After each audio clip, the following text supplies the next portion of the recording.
राम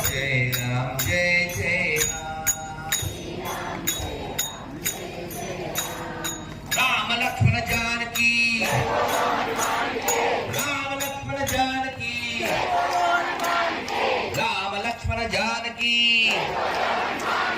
राम लक्ष्मण जानकी, राम लक्ष्मण जानकी। श्री राम, जय श्री राम। అరే వేల మంది ముఖ్యంగా తల్లులే ఎక్కువ మంది ఉన్నారు.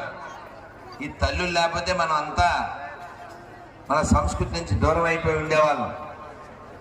కొన్ని వేల మంది తల్లులు ఎవరికో పుట్టానని అనుకుంటున్నాడు. ఆ పేరు లేకపోతే ఆడికి బతుకు లేదు, మెతుకు లేదు. కాబట్టి నీతి లేని వాళ్ళే గొర్రెలవుతారు. కాబట్టి ఆ నీతి లేని జాతికి మనకి సంబంధం లేదు. ఇది మనం గుర్తుపెట్టుకోవాలి, వాళ్ళకు కూడా చెప్పాలి. దానికోసం ప్రతిజ్ఞ చేద్దాం. చెయ్యలా పెట్టండి. ఈ భారతదేశ